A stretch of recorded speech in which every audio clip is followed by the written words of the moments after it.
classic design that would revert to the 1880s, which in that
Hello, this is Sid coming from Bob the Cloggers clogging barn over in central Michigan, where they have a lot of dances and wonderful music going on weekly.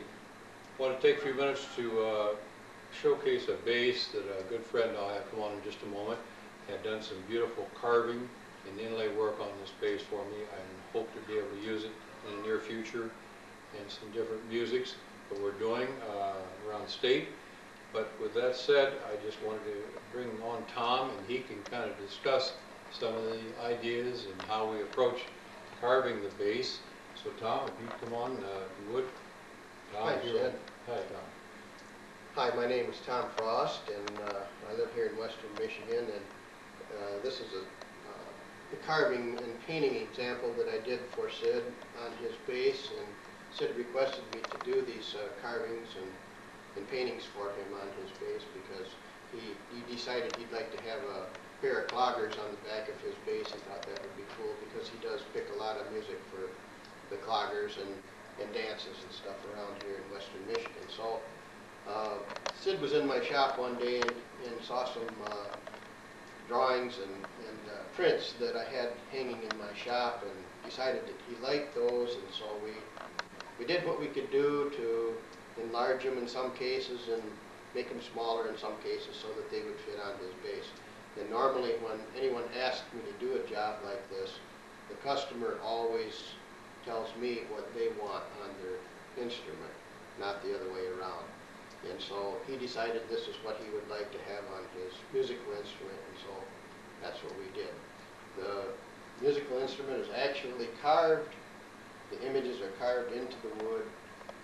They're oil painted, and then they're lacquered over the top so that it protects the carving and oil paint. And this is an example of one of the instruments that I have done, and I also have some other ones here to showcase too.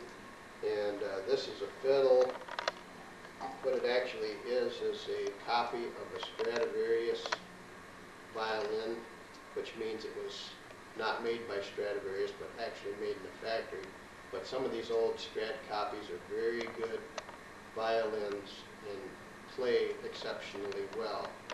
And this one here I got was in pretty rough shape when I got it, so I stripped it all off and did this carving on the back, and it came out pretty nice. This one here is just, the flowers are just carved, and then it's stained darker behind the flowers so that will highlight the flowers and they'll show up. Came out pretty well.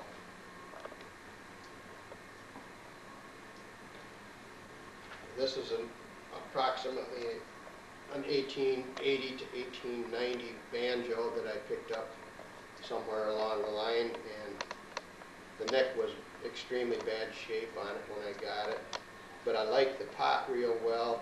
It has stippling around the overlay. It has a metal overlay over wood, typical of an 1800s type open back banjo. And so I decided that I would like to make the neck a classic style neck that would fit the year that this banjo was originally made. In those days, they did a high amount of mother of pearl inlay on the banjo neck, on the peg head, also on the back of the peg head.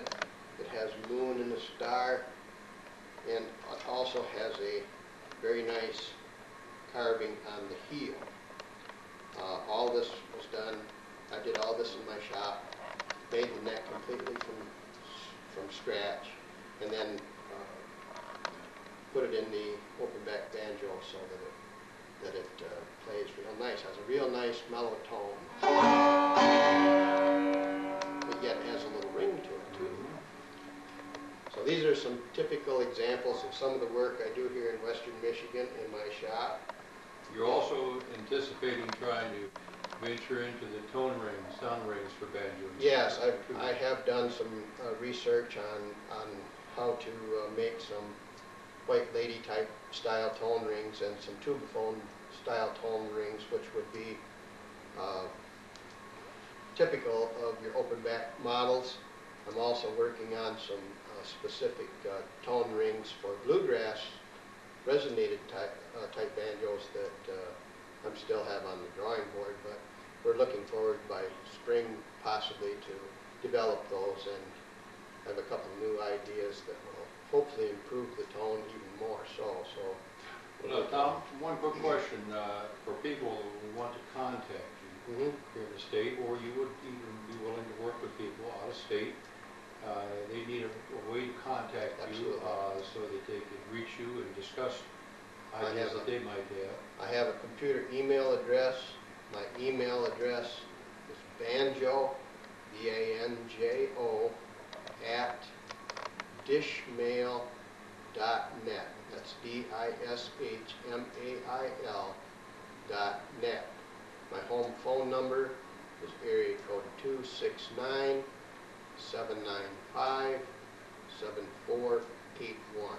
My name is Tom Frost, and I live in Middleville, Michigan. And thanks Bob the Clogger for being good enough to take some videos of my work. And if anyone is interested, surely give me a phone call or email me, and I'm more than happy to return your call or your email. Thank you very much. Thanks, Bob the Clogger. Well, thank you, Bob. We want to say bye for now from Bob's Clogger Barn here in Central Michigan. See you all a little later. Take care.